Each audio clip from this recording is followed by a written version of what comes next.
सतनाम धन वाहिगुरु साहिब जी। सतनाम धन वाहिगुरु साहिब जी। साचा साहिब साच नाए, पाखिया भाऊ अपार। आखें मंगे देह दे, दात करे दातार। फेर के अगे रखिए, जित दिसै दरबार। मोहों के बोलन बोलिए, जित सुन धरे प्यार। अमृत वेला सच नाओ, वड्याई विचार। करमी आवे कपड़ा, नदरी मोख द्वार। नानक इवें जानिए, सब आपे सचियार। नानक इवें जानिए,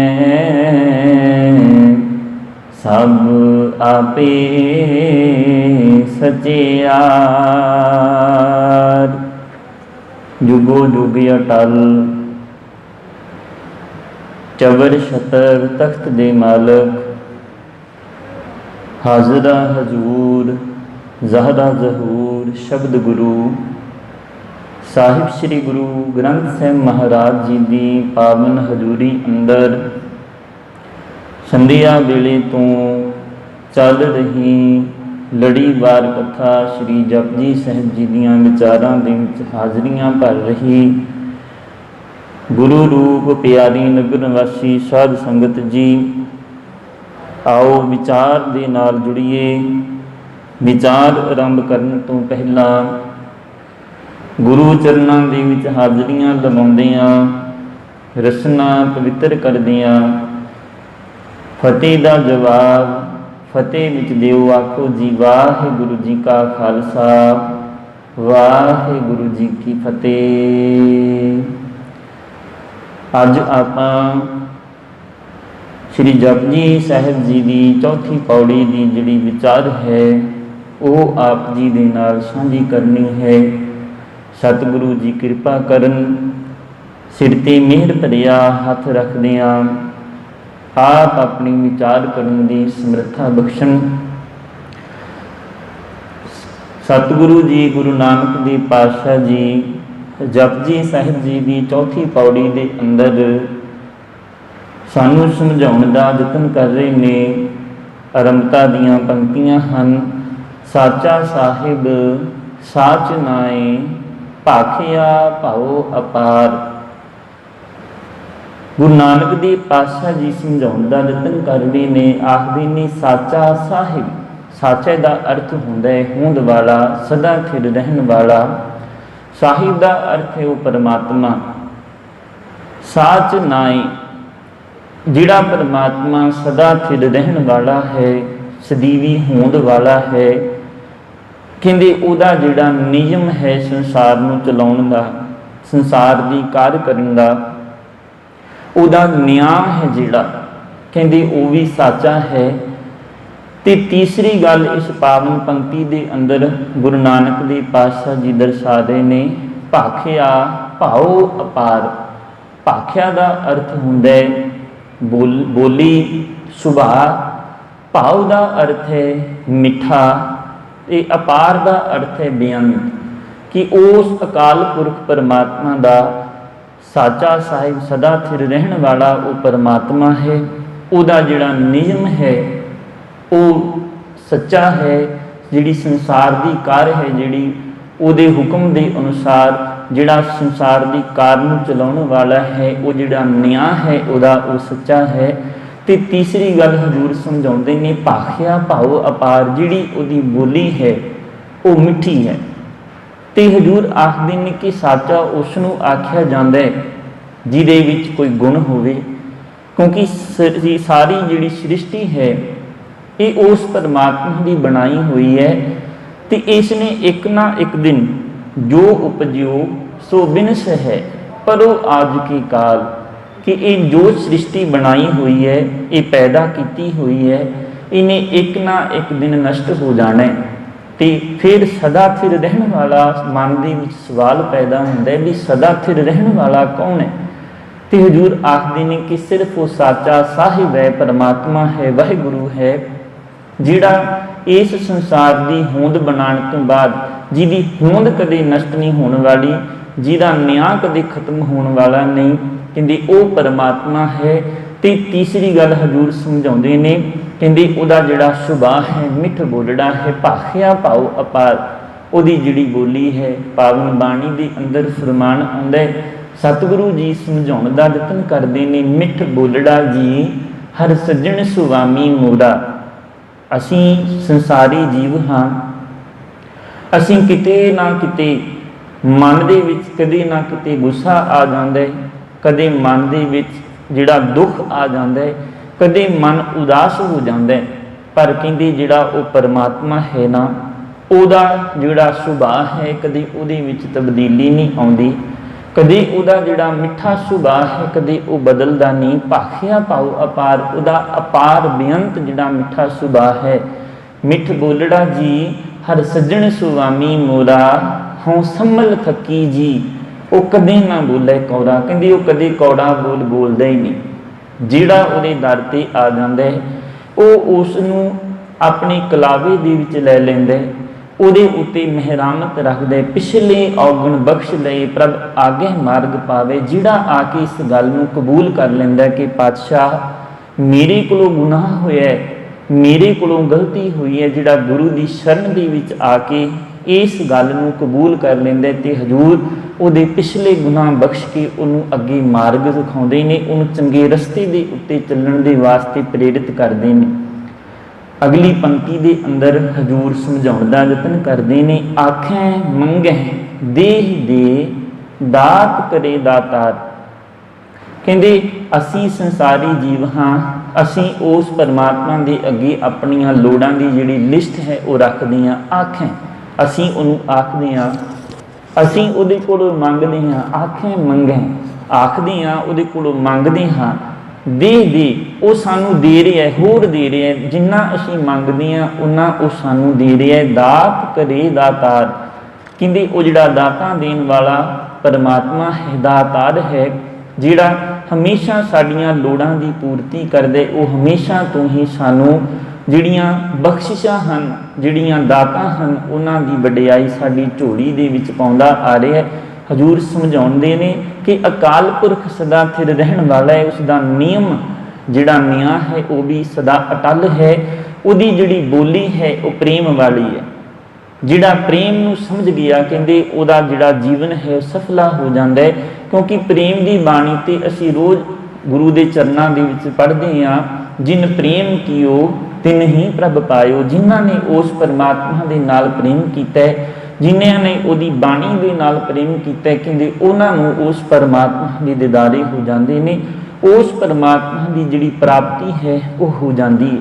ਤੇ ਗੁਰੂ ਜਿਹੜਾ ਸਮਝਾਉਣ ਵਾਲਾ ਹੈ, ਅਸੀਂ ਜੀਵ ਉਸ ਪਾਸੋਂ ਦਾਤਾਂ ਮੰਗਦੇ ਹਾਂ ਤੇ ਆਖਦੇ ਹਾਂ ਇਹ ਹਰੀ ਸਾਨੂੰ ਦਾਤਾਂ ਦੇ, ਸਾਨੂੰ ਹੋਰ ਲੋੜਾਂ ਦੀ ਜਿੰਨੀ ਵੀ ਸਾਡੀਆਂ ਲੋੜਾਂ ਹਨ ਅਸੀਂ ਉਹਦੀ ਲਿਸਟ ਪਰਮਾਤਮਾ ਦੇ ਅੱਗੇ ਰੱਖਦੇ ਹਾਂ। ਤੇ ਉਹ ਦਾਤਾਰ ਹੈ, ਜਿਹੜਾ ਦਾਤਾਂ ਦਾ ਮਾਲਕ ਹੈ, ਜਿਹੜਾ ਭੰਡਾਰਿਆਂ ਦਾ ਮਾਲਕ ਹੈ, ਉਹ ਸਾਡੇ ਉੱਤੇ ਬਖਸ਼ਿਸ਼ਾਂ ਕਰਦਾ, ਸਾਡੀ ਝੋਲੀ ਦੇ ਵਿੱਚ ਉਹਨਾਂ ਦਾਤਾਂ ਜਿਹੜੀ ਦਾਤ ਹੈ ਉਹਨਾਂ ਦੇ ਭੰਡਾਰ ਸਾਡੀ ਝੋਲੀ ਦੇ ਵਿੱਚ ਪਾਉਂਦਾ। ਤੇ ਹਜ਼ੂਰ ਸਮਝਾਉਣ ਦਾ ਯਤਨ ਕਰਦੇ ਨੇ ਕਿ ਜੇ ਕੋਈ ਬੰਦਾ ਸਮਝ ਲਵੇ ਇਸ ਗੱਲ ਨੂੰ ਕਿ ਅਸੀਂ ਕਿਸੇ ਨੂੰ ਕੋਈ ਤੋਹਫਾ ਦੇਣਾ, ਪਰਮਾਤਮਾ ਦੇ ਵੱਲੋਂ ਸਾਨੂੰ ਤੋਹਫੇ ਦਿੱਤੇ ਜਾਂਦੇ ਨੇ ਤੇ ਅਸੀਂ ਲੈ ਲੈ ਕੇ ਉਹ ਤੋਹਫੇ ਮੁੱਕਰ ਵੀ ਜਾਂਦੇ ਹਾਂ ਤੇ ਹੋਰ ਉਹਦੇ ਕੋਲੋਂ ਮੰਗਦੇ ਹਾਂ। ਰੋਜ਼ ਅਸੀਂ ਆ ਕੇ ਉਹਦੇ ਦਰ ਤੇ ਖੜੇ ਹੁੰਦੇ ਹਾਂ ਤੇ ਸਾਡੀਆਂ ਜਿਹੜੀਆਂ ਲੋੜਾਂ ਹਨ ਉਹ ਹਮੇਸ਼ਾ ਹੀ ਘਟਦੀਆਂ ਰਹਿੰਦੀਆਂ ਹਨ, ਹਮੇਸ਼ਾ ਹੀ ਸਾਨੂੰ ਥੋੜ੍ਹ ਰਹਿੰਦੀ ਹੈ ਕਿਸੇ ਨਾ ਕਿਸੇ ਚੀਜ਼ ਦੀ। ਤੇ ਅਸੀਂ ਹਮੇਸ਼ਾ ਆ ਕੇ ਗੁਰੂ ਦੇ ਚਰਨਾਂ ਦੇ ਵਿੱਚ ਕੋਈ ਨਾ ਕੋਈ ਜਿਹੜੀ ਗੱਲ ਹੈ ਉਹ ਮੰਗਦੀ ਰਹਿੰਦੇ। ਤੇ ਹਜ਼ੂਰ ਸਮਝਾਉਂਦੇ ਨੇ ਵੀ ਜਿਹੜੀ ਤੋਹਫੇ ਦੇਣ ਵਾਲੀ ਹੈ, ਕਿਸੇ ਨੂੰ ਤੋਹਫਾ ਦੇਣਾ ਬੜੀ ਚੰਗੀ ਗੱਲ ਹੈ, ਪਰ ਕਈ ਵਾਰੀ ਅਸੀਂ ਵੇਖਦੇ ਹਾਂ ਵੀ ਸਾਡੀ ਜਿਹੜੀ ਸਮਰੱਥਾ ਹੈ ਉਹ ਥੋੜ੍ਹੀ ਹੁੰਦੀ ਹੈ, ਤੇ ਜਿਹਨੂੰ ਅਸੀਂ ਤੋਹਫਾ ਦੇਣਾ ਹੁੰਦਾ ਹੈ ਉਹ ਬੜਾ ਤਕੜਾ ਬੰਦਾ ਹੁੰਦਾ ਹੈ, ਅਮੀਰ ਬੰਦਾ ਹੁੰਦਾ ਹੈ। ਹੁਣ ਕਿਸੇ ਤਕੜੇ ਬੰਦੇ ਨੂੰ ਕੋਈ ਵਧੀਆ ਤਕੜੀ ਚੀਜ਼ ਦਿੱਤੀ ਜਾਵੇ ਤੇ ਤਾਂ ਹੀ ਉਹ ਉਸ ਚੀਜ਼ ਨੂੰ ਵੇਖ ਕੇ ਖੁਸ਼ ਹੋਵੇਗਾ। ਜੇ ਅਸੀਂ ਉਸ ਤਕੜੇ ਬੰਦੇ ਦੇ ਵਾਸਤੇ ਕੋਈ ਛੋਟੀ ਮੋਟੀ ਚੀਜ਼ ਲੈ ਕੇ ਜਾਵਾਂਗੇ ਤੇ ਉਹਦੇ ਮਨ ਦੇ ਵਿੱਚ ਆਵੇਗਾ ਵੀ ਸ਼ਾਇਦ ਇਹ ਇਹੋ ਜਿਹੀ ਚੀਜ਼ ਦੇ ਕੇ ਮੇਰੀ ਇਨਸਲਟ ਕਰ ਰਿਹਾ ਜਾਂ ਮੇਰੀ ਬੇਇੱਜ਼ਤੀ ਕਰਨੀ ਚਾਹੁੰਦਾ, ਉਹਦੇ ਮਨ ਦੇ ਵਿੱਚ ਇਹ ਖਿਆਲ ਆ ਜਾਵੇਗਾ, ਪ੍ਰਸ਼ਨ ਉੱਠ ਜਾਵੇਗਾ। ਤੇ ਜਿਹੜਾ ਦੇਣ ਵਾਲਾ ਮਨੁੱਖ ਹੈ ਵੀ ਸੋਚਦਾ ਵੀ ਇਹਨੂੰ ਜਿਹੜੀ ਚੀਜ਼ ਦਿੱਤੀ ਜਾਵੇ ਉਹ ਐਵੇਂ ਦੀ ਦਿੱਤੀ ਜਾਵੇ ਜਿਹਨੂੰ ਵੇਖ ਕੇ ਖੁਸ਼ ਹੋ ਜਾਵੇ। ਉਸੇ ਤਰ੍ਹਾਂ ਹਜ਼ੂਰ ਆਖਦੇ ਇੱਕ ਪੁਰਾਤਨ ਜਿਹੜੀ ਗਾਥਾ ਹੈ ਉਹਦਾ ਜਿਹੜਾ ਦ੍ਰਿਸ਼ਟਾਂਤ ਹੈ ਉਹ ਵੀ ਪਾਵਨ ਬਾਣੀ ਦੇ ਅੰਦਰ ਮਿਲਦਾ, ਇਤਿਹਾਸ ਦੇ ਵਿੱਚ ਮਿਲਦਾ। ਅਸੀਂ ਅਕਸਰ ਉਸ ਗੱਲ ਨੂੰ ਸੁਣਿਆ ਵੀ ਹੋਵੇਗਾ, ਕ੍ਰਿਸ਼ਨ ਤੇ ਸੁਦਾਮੇ ਦੀ ਜਿਹੜੀ ਦੋਸਤੀ ਹੈ ਬੜੀ ਪੁਰਾਣੀ ਹੈ, ਬਚਪਨ ਤੋਂ ਦੋਵੇਂ ਜਾਣੇ ਇਕੱਠੇ ਪਲੇ ਹਨ, ਇਕੱਠੇ ਖੇਡੇ ਹਨ। ਕ੍ਰਿਸ਼ਨ ਰਾਜਾ ਹੈ, ਸਮੇਂ ਦਾ ਜਿਹੜਾ ਮਾਲਕ ਹੈ, ਤੇ ਦੂਸਰੇ ਪਾਸੇ ਜਿਹੜਾ ਸੁਦਾਮਾ ਹੈ ਇੱਕ ਗਰੀਬ ਪਰਿਵਾਰ ਦੇ ਨਾਲ ਸੰਬੰਧ ਰੱਖਣ ਵਾਲਾ। ਹੁਣ ਵਿਛੋੜਾ ਪੈ ਜਾਂਦਾ ਤੇ ਸੁਦਾਮੇ ਦੀ ਪਤਨੀ ਹੈ ਜਿਹੜੀ ਉਹ ਆਖਦੀ ਹੈ ਵੀ ਤੇਰਾ ਜਿਹੜਾ ਮਿੱਤਰ ਹੈ ਬੜਾ ਅਮੀਰ ਹੈ, ਬੜਾ ਤਕੜਾ ਹੈ, ਤੂੰ ਉਹਦੇ ਕੋਲੋਂ ਜਾ ਕੇ ਕੁਝ ਮੰਗਦਾ ਕਿਉਂ ਨਹੀਂ? ਉਹ ਉਹਦੇ ਕੋਲ ਜਾ ਕੇ ਉਹਦੇ ਕੋਲੋਂ ਮਦਦ ਮੰਗ, ਤੇਰੀ ਮਦਦ ਕਰੇਗਾ। ਮੇਰੇ ਕੋਲੋਂ ਮੇਰੇ ਬੱਚਿਆਂ ਦਾ ਜਿਹੜਾ ਦੁੱਖ ਹੈ ਉਹ ਸਹਿਆ ਨਹੀਂ ਜਾਂਦਾ, ਉਹਨਾਂ ਦੇ ਕੋਲ ਪਾਉਣ ਦੇ ਵਾਸਤੇ 2 ਟਾਈਮ ਦੇ ਚੰਗੇ ਕੱਪੜੇ ਨਹੀਂ, ਖਾਣ ਵਾਸਤੇ 2 ਟਾਈਮ ਦਾ ਚੰਗਾ ਭੋਜਨ ਨਹੀਂ। ਮੈਂ ਦੁਖੀ ਹੋ ਚੁੱਕੀ ਹਾਂ, ਮੇਰਾ ਮਨ ਹੈ ਜਿਹੜਾ ਬੜਾ ਦੁਖੀ ਹੈ। ਵੀ ਤੇਰੇ ਅੱਗੇ ਬੇਨਤੀ ਹੈ, ਜੇ ਤੂੰ ਕ੍ਰਿਸ਼ਨ ਦੇ ਕੋਲ ਜਾ ਕੇ ਉਹਦੇ ਕੋਲੋਂ ਕੁਝ ਜਿਹੜੀ ਮਦਦ ਮੰਗੇ ਤੇ ਹੋ ਸਕਦਾ ਵੀ ਆਪਣਾ ਜਿਹੜਾ ਘਰ ਹੈ ਉਹ ਸੁਖਾਲਾ ਹੋ ਜਾਵੇ। ਤੇ ਦੂਸਰੇ ਪਾਸੇ ਸੁਦਾਮੇ ਦੇ ਮਨ ਦੇ ਵਿੱਚ ਵੀ ਖਿਆਲ ਆਇਆ ਹੋਵੇਗਾ ਨਾ ਕਿ ਮੈਂ ਉਸ ਰਾਜੇ ਦੇ ਦਰਬਾਰ ਤੇ ਜਾਣਾ, ਕਿਉਂਕਿ ਉਹ ਤੇ ਬਚਪਨ ਦਾ ਮੇਰਾ ਸਾਥੀ ਸੀ, ਪਰ ਜਦੋਂ ਉਹਨੂੰ ਮਿਲਣ ਵਾਸਤੇ ਜਾਣਾ ਤੇ ਕੋਈ ਨਾ ਕੋਈ ਚੰਗੀ ਚੀਜ਼ ਉਹਦੇ ਵਾਸਤੇ ਲੈ ਕੇ ਜਾਵਾਂ, ਤਾਂ ਹੀ ਮੈਂ ਉਹਦੇ ਨਾਲ ਕੋਈ ਗੱਲ ਕਰਾਂਗਾ, ਤਾਂ ਹੀ ਮੈਂ ਉਹਦੇ ਨਾਲ ਆਪਣੇ ਜਿਹੜੇ ਦੁੱਖ ਹੈ ਉਹਦੇ ਨਾਲ ਸਾਂਝਾ ਕਰ ਸਕਾਂਗਾ। ਨਹੀਂ ਤੇ ਉਹਦੇ ਦਰਬਾਰੀਆਂ ਨੇ ਤੇ ਮੈਨੂੰ ਅੰਦਰ ਹੀ ਨਹੀਂ ਵੜਨ ਦੇਣਾ। ਕਹਿੰਦੇ ਇਹੀ ਸਵਾਲ ਸੁਦਾਮੇ ਦੇ ਮਨ ਦੇ ਵਿੱਚ ਆਇਆ ਸੀ ਤੇ ਉਹ ਘਰੋਂ ਜੋ ਉਹਦੇ ਕੋਲ ਸਰਦਾ ਪੁੱਜਦਾ ਸੀ, ਉਹ ਚੌਲਾਂ ਦਾ ਥੋੜਾ ਜਿਹਾ ਜਿਹੜਾ ਉਹਦੇ ਕੋਲ ਪੋਟਲੀ ਸੀ ਉਹ ਲੈ ਕੇ ਕ੍ਰਿਸ਼ਨ ਨੂੰ ਮਿਲਣ ਵਾਸਤੇ ਜਾਂਦਾ। ਮਨ ਦੇ ਵਿੱਚ ਸਵਾਲ ਉਹਦੇ ਵੀ ਆਇਆ ਸੀ ਵੀ ਉਹ ਦਾਤਾ ਹੈ, ਉਹਦੀ ਅੱਗੇ ਕਿਹੜੀ ਚੀਜ਼ ਰੱਖੀਏ, ਕਿਹੜੀ ਚੀਜ਼ ਉਹਨੂੰ ਭੇਟਾ ਕੀਤੀ ਜਾਵੇ ਵੀ ਜਿਹਦੇ ਨਾਲ ਉਹ ਖੁਸ਼ ਹੋ ਜਾਵੇ ਤੇ ਉਹ ਮੇਰੇ ਉੱਤੇ ਰਹਿਮਤਾਂ ਕਰ ਦੇਵੇ, ਮੇਰੀ ਝੋਲੀ ਦੇ ਵਿੱਚ ਸਾਰੀਆਂ ਜਿਹੜੀਆਂ ਬਖਸ਼ਿਸ਼ਾਂ ਹਨ ਉਹਨਾਂ ਦੇ ਨਾਲ ਮੈਨੂੰ ਜਿਹੜਾ ਹੈ ਰਜਾ ਦੇਵੇ। ਹੁਣ ਦੂਸਰੀ ਗੱਲ ਆਉਂਦੀ ਹੈ ਵੀ ਸਾਡੀ ਮੰਗਣ ਦਾ ਜਿਹੜਾ ਢੰਗ ਹੈ ਉਹ ਕਿਸ ਤਰੀਕੇ ਦਾ ਹੈ। ਅਸੀਂ ਕਿਸ ਭਾਵਨਾ ਦੇ ਨਾਲ ਗੁਰੂ ਚਰਨਾਂ ਦੇ ਵਿੱਚ ਆ ਕੇ ਬੈਠਦੇ ਹਾਂ, ਕਿਸ ਭਾਵਨਾ ਦੇ ਨਾਲ ਆ ਕੇ ਅਸੀਂ ਗੁਰੂ ਦੇ ਚਰਨਾਂ ਦੇ ਵਿੱਚ ਅਰਦਾਸ ਬੇਨਤੀ ਕਰਦੇ ਹਾਂ, ਕਿਵੇਂ ਦਾ ਸਾਡੀ ਉਸ ਮੰਗ ਦੇ ਪਿੱਛੇ ਭਾਵਨਾ ਕਿਹੋ ਜਿਹੀ ਹੈ। ਕਿਉਂਕਿ ਮੰਗ ਤੇ ਅਸੀਂ ਰੱਖ ਦਿੱਤੀ, ਪਰ ਜਿਹੜੀ ਭਾਵਨਾ ਦੇ ਨਾਲ ਰੱਖੀਏ ਉਸ ਭਾਵਨਾ ਦੇ ਨਾਲ ਕਬੂਲ ਹੋਣੀ ਹੈ। ਜੇ ਮਨ ਦੇ ਵਿੱਚ ਖੋਟ ਹੈ ਤੇ ਅਸੀਂ ਗੁਰੂ ਦੇ ਦਰ ਤੇ ਰੋਜ਼ ਆ ਕੇ ਮੰਗਦੇ ਹਾਂ ਤੇ ਮੁੜ ਕੇ ਸਵਾਲ ਕਰਦੇ ਹਾਂ ਵੀ ਮੈਂ ਤੇ ਗੁਰੂ ਦੇ ਅੱਗੇ ਰੋਜ਼ ਅਰਦਾਸਾਂ ਕਰਦਾ ਤੇ ਮੇਰੀ ਜਿਹੜੀ ਅਰਦਾਸ ਹੈ ਉਹ ਸੰਪੂਰਨ ਨਹੀਂ ਹੋ ਰਹੀ, ਮੇਰੀ ਅਰਦਾਸ ਪੂਰੀ ਨਹੀਂ ਹੋ ਰਹੀ। ਉੱਥੇ ਇਹ ਗੱਲ ਕਾਰਜ ਕਰਦੀ ਹੈ ਬਈ ਤੇਰੀ ਮੰਗਣ ਵਾਲੀ ਜਿਹੜੀ ਭਾਵਨਾ ਹੈ ਕਿਸ ਤਰੀਕੇ ਦੀ ਹੈ। ਕਹਿੰਦੇ ਇੱਕ ਪਿੰਡ ਦੇ ਵਿੱਚ ਇੱਕ ਮਾਈ ਰਹਿੰਦੀ ਹੈ। ਕਿਤੇ ਪਿੰਡ ਦੇ ਵਿੱਚ ਕੋਈ ਪ੍ਰਚਾਰਕ ਆਏ, ਸੰਗਤ ਕਰਨ ਦਾ ਸੁਭਾਗ ਪ੍ਰਾਪਤ ਹੋਇਆ। ਮਾਈ ਉਸ ਸੰਗਤ ਦੇ ਵਿੱਚ ਗਈ। ਜਦੋਂ ਜਾ ਕੇ ਉਹਨੇ ਸੰਗਤ ਦੇ ਵਿੱਚ ਬੈਠੀ, ਸੰਗਤ ਦੇ ਵਿੱਚ ਉਸ ਬਾਣੀ ਨੂੰ ਸਰਵਣ ਕੀਤਾ, ਕੀਰਤਨ ਨੂੰ ਸਰਵਣ ਕੀਤਾ, ਕਹਿੰਦੇ ਉਹਦੀ ਲਿਵ ਇਹੋ ਜਿਹੀ ਉਸ ਪਰਮਾਤਮਾ ਦੇ ਨਾਲ ਜੁੜ ਗਈ ਕਿ ਉਹ ਪਰਮਾਤਮਾ ਨੂੰ ਮਿਲਣ ਦੀ ਤਾਂਘ ਉਹਦੇ ਅੰਦਰ ਉੱਠ ਗਈ ਵੀ ਮੈਂ ਹੁਣ ਪਰਮਾਤਮਾ ਨੂੰ ਮਿਲਣਾ ਹੈ, ਮੈਂ ਹੁਣ ਪਰਮਾਤਮਾ ਦੇ ਦਰਸ਼ਨ ਦਿਦਾਰੇ ਕਰਨੇ ਨੇ।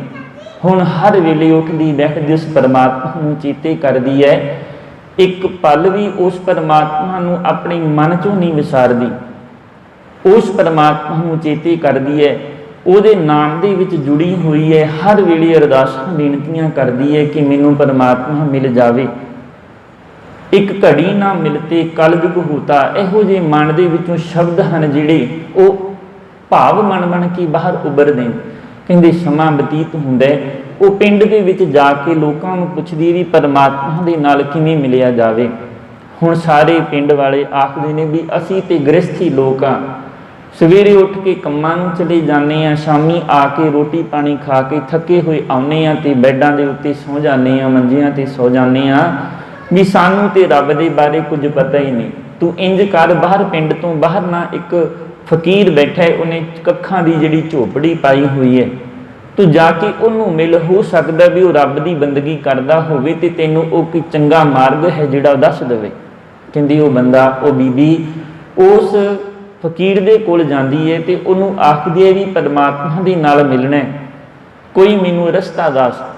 ਹੁਣ ਫਕੀਰ ਆਖਦਾ ਵੀ ਮਾਈ ਮੈਂ ਤੈਨੂੰ ਕੀ ਰਸਤਾ ਦੱਸਾਂ, ਮੈਂ ਤੇ ਆਪ ਘਰ-ਬਾਰ ਛੱਡ ਕੇ ਬਾਗੀ ਹੋਇਆ ਫਿਰਦਾ, ਮੈਂ ਤੇ ਆਪਣੇ ਘਰ ਨੂੰ ਤਿਆਗ ਦਿੱਤਾ, ਆਪਣੇ ਬੱਚਿਆਂ ਨੂੰ ਤਿਆਗ ਦਿੱਤਾ, ਚੰਗਾ ਭੋਜਨ ਸੀ ਉਸ ਨੂੰ ਤਿਆਗ ਦਿੱਤਾ, ਤਿਆਗੀ ਹੋ ਕੇ ਮੈਂ ਤੇ ਫਕੀਰ ਬਣਿਆ ਫਿਰਦਾ ਤੇ ਮੈਨੂੰ ਕੀ ਪਤਾ ਵੀ ਰੱਬ ਕਿਵੇਂ ਮਿਲਦਾ। ਮੈਂ ਤੇ 2 ਵਕਤ ਦਾ ਜਿਹੜਾ ਗੁਜ਼ਾਰਾ ਹੈ, 2 ਵਕਤ ਦਾ ਜਿਹੜਾ ਨਾਮ ਹੈ ਉਹਦਾ ਜਪ ਲੈਣਾ ਤੇ ਗੁਜ਼ਾਰਾ ਮੇਰਾ ਹੋ ਰਿਹਾ, ਮੰਗ ਕੇ ਮੈਂ ਪਿੰਡ ਦੇ ਵਿੱਚੋਂ ਖਾ ਲੈਣਾ, ਸਮਾਂ ਮੇਰਾ ਬਤੀਤ ਹੋ ਰਿਹਾ।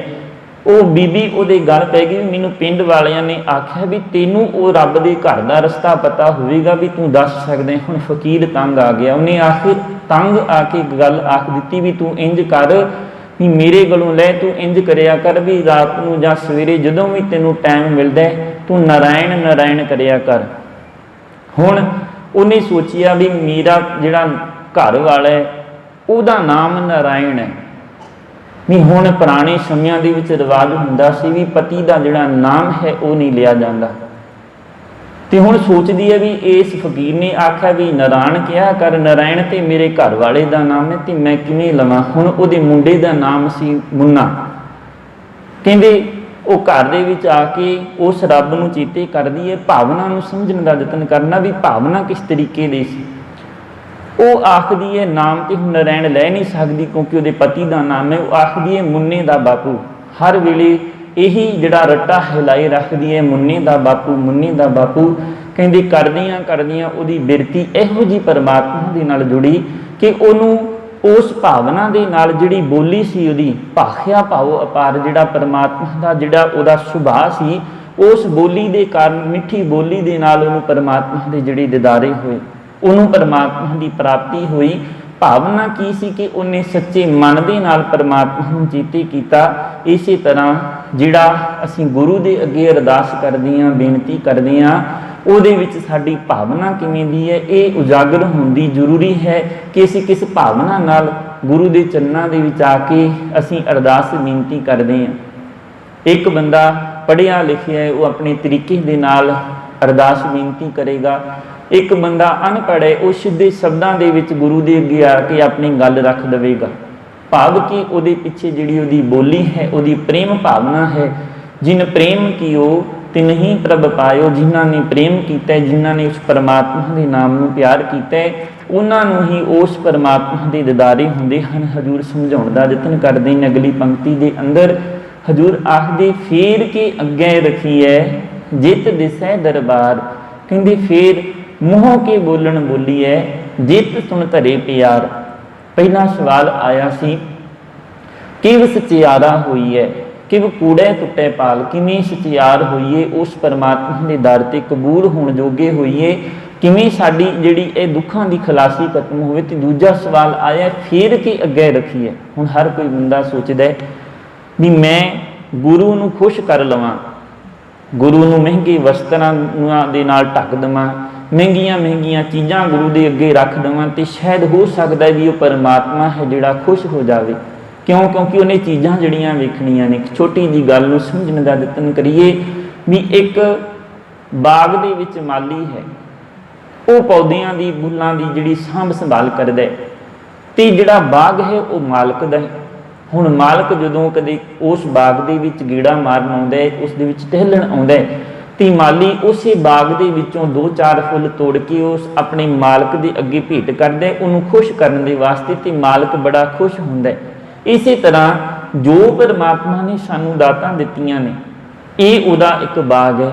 ਉਹਦੇ ਬਾਗ ਦੇ ਵਿੱਚੋਂ ਅਸੀਂ ਕੁਝ ਚੀਜ਼ਾਂ, ਚਾਹੇ ਉਹ ਮਹਿੰਗੇ ਵਸਤਰ ਹੋਵਣ, ਮਹਿੰਗੀਆਂ ਚੀਜ਼ਾਂ ਹੋਵਣ ਜਿਹੜੀਆਂ ਅਸੀਂ ਗੁਰੂ ਦੇ ਅੱਗੇ ਰੱਖਦੇ ਹਾਂ, ਉਹਦੇ ਬਾਗ ਦੇ ਵਿੱਚੋਂ ਲੈ ਕੇ ਵਾਪਸ ਅਸੀਂ ਉਹਦੇ ਬਾਗ ਦੇ ਵਿੱਚ ਉਹਨੂੰ ਅਸੀਂ ਅਰਪਣ ਕਰਦੇ ਹਾਂ ਤੇ ਗੁਰੂ ਨੂੰ ਆਖੀਏ ਵੀ ਇਹਨਾਂ ਵਸਤੂਆਂ ਦੇ ਨਾਲ ਪਰਮਾਤਮਾ ਰਿੱਝ ਜਾਵੇਗਾ ਜਾਂ ਇਹਨਾਂ ਵਸਤੂਆਂ ਦੇ ਕਾਰਨ ਪਰਮਾਤਮਾ ਖੁਸ਼ ਹੋ ਜਾਵੇਗਾ। ਕਹਿੰਦੇ ਇਹ ਤੇ ਭਾਵਨਾ ਹੈ ਕਿ ਕਿਸ ਭਾਵਨਾ ਦੇ ਨਾਲ ਤੂੰ ਉਹਦੀਆਂ ਦਾਤਾਂ ਦਿੰਦਾ ਦੇ, ਜਿਹੜਾ ਦੇ ਰਿਹਾ ਹੈ ਲੈਂਦੇ ਤੱਕ ਪਾਹੀ ਦੱਦਾ ਦਾਤਾ ਇੱਕ ਹੈ ਸਭ ਕੋ ਦੇਵਨ ਹਰ ਸਾਰਿਆਂ ਨੂੰ ਤੇ ਇੱਕੋ ਜਿਹੀਆਂ ਚੀਜ਼ਾਂ ਦਿੰਦਾ, ਜੋ ਵੀ ਉਹਦੇ ਦਰ ਤੇ ਆਉਂਦਾ ਉਹ ਸਾਰਿਆਂ ਦੀਆਂ ਝੋਲੀਆਂ ਭਰਦਾ। ਹਜ਼ੂਰ ਸਮਝਾਉਣ ਦਾ ਯਤਨ ਕਰਦੇ ਨੇ, ਕਹਿੰਦੇ ਫੇਰ ਕੇ ਅੱਗੇ ਰੱਖੀਏ ਜਿਤ ਦਿਸੇ ਦਰਬਾਰ ਜੀ ਦੇ ਨਾਲ ਮੈਨੂੰ ਉਸ ਪਰਮਾਤਮਾ ਦਾ ਦਰ ਦਿਖ ਜਾਵੇ, ਉਹਦੇ ਦਰ ਦੇ ਦੀਦਾਰੇ ਹੋ ਜਾਵਣ, ਉਹਦੇ ਦਰ ਦੇ ਦਰਸ਼ਨ ਹੋ ਜਾਵਣ। ਇਹੋ ਜਿਹੀ ਕਿਹੜੀ ਭੇਟਾ ਹੈ ਜਿਹੜੀ ਮੈਂ ਉਹਦੇ ਅੱਗੇ ਰੱਖਾਂ। ਤੇ ਹਜ਼ੂਰ ਬਾਬਾ ਕਬੀਰ ਜੀ ਨੂੰ ਪੁੱਛਣ ਦਾ ਯਤਨ ਕਰੀਏ ਤੇ ਬੜੇ ਸੌਖੇ ਸ਼ਬਦਾਂ ਦੇ ਵਿੱਚ ਸਮਝਾਉਣ ਦਾ ਯਤਨ ਕਰਦੇ ਨੇ। ਕਹਿੰਦੇ ਕਿ ਜਿਹੜਾ ਪਰਮਾਤਮਾ ਹੈ, ਜਿਹੜਾ ਗੁਰੂ ਹੈ, ਉਹ ਕਦੇ ਮਹਿੰਗੀਆਂ ਵਸਤੂਆਂ ਦੇ ਨਾਲ ਨਹੀਂ ਰਿੱਝਦਾ, ਉਹਨੂੰ ਕਿਤੇ ਮਹਿੰਗੀਆਂ ਵਸਤੂਆਂ ਦੀ ਲੋੜ ਨਹੀਂ ਕਿ ਅਸੀਂ ਸੋਚੀਏ ਵੀ ਅਸੀਂ ਮਹਿੰਗੀਆਂ ਵਸਤੂਆਂ ਦੇ ਕੇ ਗੁਰੂ ਨੂੰ ਖੁਸ਼ ਕਰ ਲਵਾਂਗੇ। ਤੇ ਇਹ ਤੇ ਆਖਦੇ ਵੀ ਗੁਰੂ ਦੇ ਸਾਹਮਣੇ ਤੇ ਭਾਵੇਂ ਤੁਸੀਂ ਸੋਨਾ ਅਰਪਣ ਕਰਦੇ ਹੋ, ਬਾਬਾ ਕਬੀਰ ਜੀ ਆਖਦੇ ਉਹਨੇ ਤੇ ਤਾਂ ਵੀ ਖੁਸ਼ ਨਹੀਂ ਹੋਣਾ, ਉਹਨੇ ਤੇ ਪ੍ਰੇਮ ਭਾਵਨਾ ਵੇਖਣੀ ਵੀ ਕਿਸ ਭਾਵਨਾ ਦੇ ਨਾਲ ਇਹ ਪਿਆਰਾ ਮੇਰਾ ਮੇਰੇ ਕੋਲ ਆ ਕੇ ਮੇਰੇ ਚਰਨਾਂ ਦੇ ਉੱਤੇ ਨਮਸਕਾਰ ਕਰ ਰਿਹਾ, ਕਿਹੋ ਜਿਹੀ ਇਹਦੀ ਭਾਵਨਾ ਹੈ। ਕਹਿੰਦੇ ਕੰਚਨ ਸਿਉ ਪਾਈਏ ਨਹੀਂ ਤੋਲ, ਕੰਚਨ ਆਖਦੇ ਨੇ ਸੋਨੇ ਨੂੰ, ਸੋਨੇ ਦੇ ਨਾਲ ਪਰਮਾਤਮਾ ਦੀ ਜਿਹੜੀ ਵਡਿਆਈ ਹੈ ਉਹਨੂੰ ਖਰੀਦਿਆ ਨਹੀਂ ਜਾ ਸਕਦਾ। ਮਨ ਦੀ ਅਰਪਣ ਆਹ ਕਰਨਾ ਜਿਤ ਦਿਸੇ ਦਰਬਾਰ ਜੀ ਦੇ ਨਾਲ ਗੁਰੂ ਦਾ ਦਰਬਾਰ ਹੈ ਜਿਹੜਾ ਦਿਸ ਪੈਣਾ। ਕੰਚਨ ਸਿਉ ਪਾਈਏ ਨਹੀਂ ਤੋਲ ਮਨ ਦੇ ਰਾਮ ਲਿਆ ਹੈ ਮੋਲ। ਕਹਿੰਦੇ ਆਪਣਾ ਮਨ ਗੁਰੂ ਨੂੰ ਅਰਪਣ ਕਰ ਤੇ ਆਪਣੇ ਮਨ ਅਰਪਣ ਕਰਨ ਦੇ ਨਾਲ ਤੂੰ ਭਾਵੇਂ ਗੁਰੂ ਨੂੰ ਖਰੀਦ ਸਕਦੇ, ਉਹਦੇ ਜਿਹੜੇ ਸ਼ਬਦ ਹਨ, ਉਹਦੀ ਜਿਹੜੀ ਵਡਿਆਈ ਹੈ ਉਹਦਾ ਮੁੱਲ ਤਾਰ ਸਕਦੇ। ਜਿੰਨਾ ਚਿਰ ਤੱਕ ਤੇਰਾ ਮਨ ਗੁਰੂ ਦੇ ਚਰਨਾਂ ਦੇ ਵਿੱਚ ਅਰਪਣ ਨਹੀਂ ਹੁੰਦਾ, ਜਿੰਨੀਆਂ ਮਰਜ਼ੀ ਜਿਹੜੀਆਂ ਵਸਤੂਆਂ ਹਨ ਮਹਿੰਗੀਆਂ ਮਹਿੰਗੀਆਂ ਗੁਰੂ ਦੇ ਚਰਨਾਂ ਤੇ ਅਰਪਣ ਕਰ, ਗੁਰੂ ਦੀ ਝੋਲੀ ਦੇ ਵਿੱਚ ਜੋ ਮਰਜ਼ੀ ਪਾਈ ਜਾ, ਪਰ ਜਿੰਨਾ ਚਿਰ ਤੱਕ ਆਪਣਾ ਮਨ ਗੁਰੂ ਨੂੰ ਅਰਪਣ ਨਹੀਂ ਕਰਦਾ, ਆਪਣੀ ਪ੍ਰੇਮ ਵਾਲੀ ਬੋਲੀ ਹੈ ਜਿਹੜੀ ਆਪਣੀ ਪ੍ਰੇਮ ਭਾਵਨਾ ਗੁਰੂ ਨੂੰ ਅਰਪਣ ਨਹੀਂ ਕਰਦਾ, ਉਹਨਾਂ ਚਿਰ ਤੱਕ ਗੁਰੂ ਦੀਆਂ ਵਡਿਆਈਆਂ ਪ੍ਰਾਪਤ ਨਹੀਂ ਹੋਣੀਆਂ। ਉਸ ਤੋਂ ਅੱਗੇ ਗੁਰੂ ਸਾਹਿਬ ਗੁਰੂ ਨਾਨਕ ਪਾਤਸ਼ਾਹ ਜੀ ਅਗਲੀ ਪੰਕਤੀ ਦੇ ਅੰਦਰ ਸਮਝਾਉਣ ਦਾ ਯਤਨ ਕਰਦੇ ਨੇ। ਮੂੰਹੋਂ ਕੇ ਬੋਲਣ ਬੋਲੀਐ ਜਿਤ ਸੁਣ ਧਰੇ ਪਿਆਰ। ਕਹਿੰਦੇ ਮੁਖ ਤੋਂ ਕਿਹੋ ਜਿਹਾ ਸ਼ਬਦ ਬੋਲਿਆ ਜਾਵੇ, ਕਿਹੋ ਜਿਹੇ ਸ਼ਬਦਾਂ ਦੀ ਮੈਂ ਵਿਚਾਰ ਕਰਾਂ ਵੀ ਜਿਨ੍ਹਾਂ ਨੂੰ ਸੁਣ ਕੇ ਉਹ ਜਿਹੜਾ ਗੁਰੂ ਹੈ ਉਹ ਰੀਝ ਪਵੇ। ਉਹਨਾਂ ਸ਼ਬਦਾਂ ਨੂੰ ਜਿਤ ਸੁਣ ਧਰੇ ਪਿਆਰ, ਜਿਸ ਨੂੰ ਸੁਣਦੇ ਸਾਰ ਉਹ ਪਰਮਾਤਮਾ ਹੈ ਜਿਹੜਾ ਉਹ ਪਿਆਰ ਵਾਲੀ ਭਾਵਨਾ ਦੇ ਨਾਲ ਮੇਰੇ ਨਾਲ ਆ ਕੇ ਮਿਲਾਪ ਕਰ ਲਵੇ। ਪਿੱਛੇ ਆਪਾਂ ਪੜ੍ਹ ਕੇ ਆਏ ਨਾ ਪ੍ਰੇਮ ਭਾਵਨਾ, ਜਿਹੜੀ ਪ੍ਰੇਮ ਦੀ ਬੋਲੀ ਹੈ, ਕਿਉਂਕਿ ਉਸ ਪਰਮਾਤਮਾ ਦਾ ਸੁਭਾਅ ਮਿੱਠਾ ਹੈ। ਮਿੱਠ ਬੋਲੜਾ ਜੀ ਹਰ ਸੱਜਣ ਸੁਆਮੀ ਮੋਰਾ, ਉਹਦਾ ਸੁਭਾਅ ਮਿੱਠਾ ਹੈ ਤੇ ਮਿੱਠੇ ਨੂੰ ਮਿੱਠੇ ਦੇ ਸੁਭਾਅ ਦੇ ਨਾਲ ਹੀ ਉਹਦੀ ਜਿਹੜੀ ਵਡਿਆਈ ਹੈ ਪ੍ਰਾਪਤ ਕੀਤੀ ਜਾ ਸਕਦੀ ਹੈ।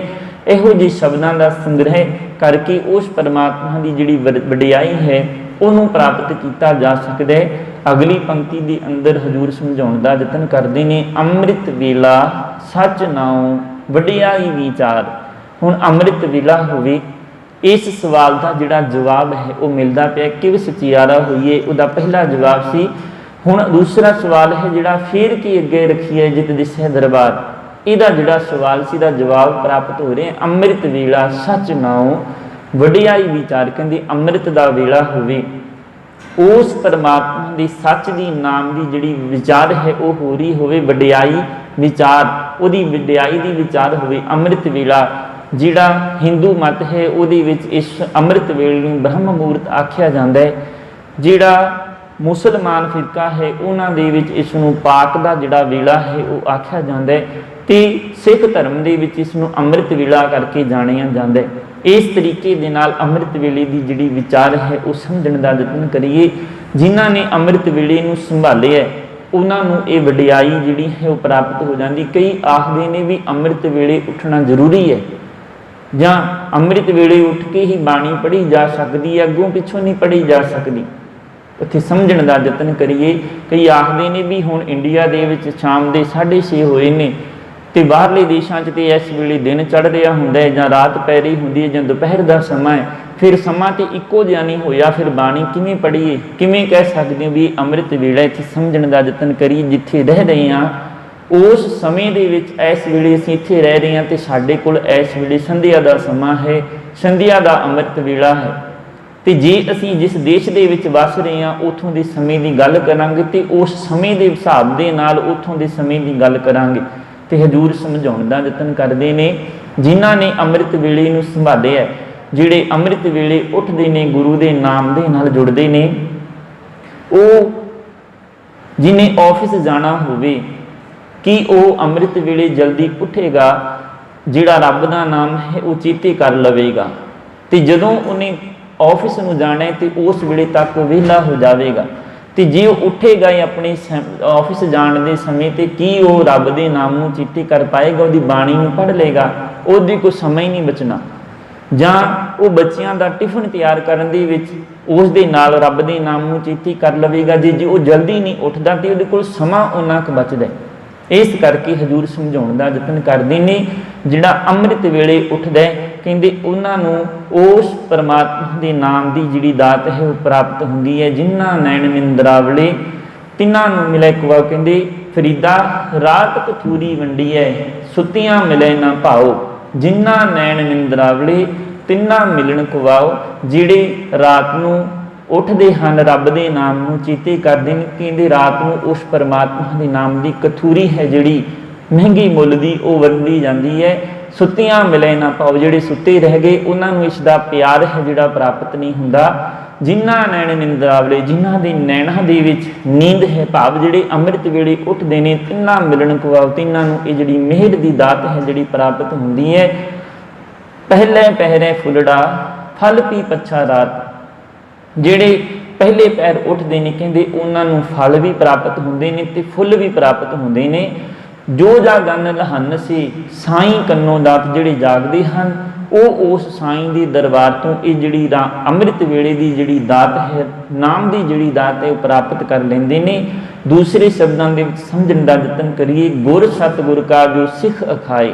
हुण जे असीं गुरु के सिख अखाउंदे हां तो साडा पहला फर्ज ये बनता है भी असीं अमृत वेले की संभाल करिए। गुर सतगुर का जो सिख खाए सो भल के उठर नाम ते आवे, उद्यम करे भल के प्रभाती इशनान करे अमृत सरनावे। कहते उन्होंने उद्यम करके अमृत वेले की संभाल करनी चाहिए है, प्रभात वेले उन्होंने उठना चाहिए तो इशनान करके अमृत सरनावे। जिवें उन्हें इशनान कर लिया तो अमृत के सरोवर के विच चुभी ला लई होवे, उस अमृत की जिहड़ी दात है वो प्राप्त हो जाती है।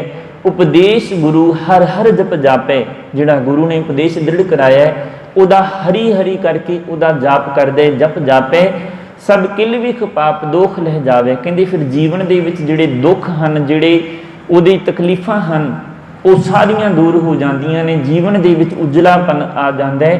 तो हजूर अगे समझाउण दा यतन करदे ने, फिर चढ़े दिवस गुरबाणी गावे बहदियां उठदियां हर नाम ते आवे। जदों दिन चढ़दा उस वेले फिर परमात्मा के नाम की जिहड़ी विचार करदा है, परमात्मा के गुणां नूं गाउण दा यतन करदा है ते बहदियां उठदियां जदों भी समा मिलदा है, चाहे इहदे इत्थे ये भाव ने शब्द की बहदियां उठदियां दे भाव भी जदों भी समा मिलदा है, जिवें भी उहनूं कार विहार तो विहल मिलदी है वो उस परमात्मा नूं चेते करदा है। जो सास गिरास ध्याए मेरा हर हर सो गुर सिख गुरु मन भावे। जिहड़ा सास गिरास भाव साह दे नाल भी कि ग्राही जिहड़ी रोटी की ग्राही खानी है, जदों असीं रोटी प्रशादा छकदे हां कहंदे उहदे नाल भी परमात्मा उहनूं चेते आउणा चाहीदा है। जन नानक तूड़ मंगे तिस गुर सिख की, इहो जे गुर सिख दी जन नानक आखदा है मैनूं चरनां दी धूड़ी भी प्राप्त हो जावे। जो आप जपै अगला नाम जपावे, जिहड़ा आप भी नाम जपदे ते होरनां नूं भी नाम जपण दे वास्ते प्रेरित करदा है, गुरु की संगत करन दे वास्ते प्रेरित करदा है। हजूर इस गल नूं समझाउण दा यतन करदे ने।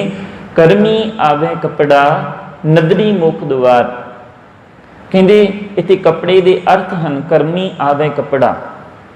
प्रोफैसर साहब सिंह जी ने ये अर्थ किए हैं कि जिहड़ा सिफत सलाह का कपड़ा है वो कर्मां दे नाल बख्शिश दे नाल, कर्मां दा अर्थ है बख्शिश दे नाल उस परमात्मा की वडियाई है जिहड़ी इस सिफत सलाह का जिहड़ा कपड़ा है उहदी बख्शिश दे द्वारा प्राप्त हुंदा है। नदरी मोख द्वार उहदी मेहर दी नज़र दे नाल, मोख मुख का अर्थ है मुक्ति ते द्वार जिहड़ा मुक्ति रूपी दरवाजा है उस परमात्मा की बख्शिश के द्वारा ही खुलदे। नानक इवें जाणीए हे नानक इस तरीके दी नाल जिहड़ा अमृत वेले दी संभाल करदा है, रब दे नाम नूं चेते करदा ते सिफत सलाह दा जिहड़ा कपड़ा है उन्हें तन दे उत्ते पहनिया होया है। हर वेले जी दे मुख दे विचों राम राम दा जिहड़ा परमात्मा दा वाहिगुरु दा नाम जिहड़ा चेते आउंदा है, उस नूं नानक इवें जाणीए सब आपे सचियार। वो इस तरीके दे नाल उस परमात्मा के दरबार दे विच सचियार हो जाता है। उन्होंने उस परमात्मा के दर तो सिफत सलाह की जिहड़ी वडियाई है, गुरु के नाम का जिहड़ा जस है प्राप्त होंदा है। तो सतगुरु जी कृपा करन, साडे जीवां दे उत्ते भी सतगुरु जी यही बख्शिश करन कि सानू ये सिफत सलाह रूपी जिहड़ा कपड़ा है इहदी दात प्राप्त हो जाए।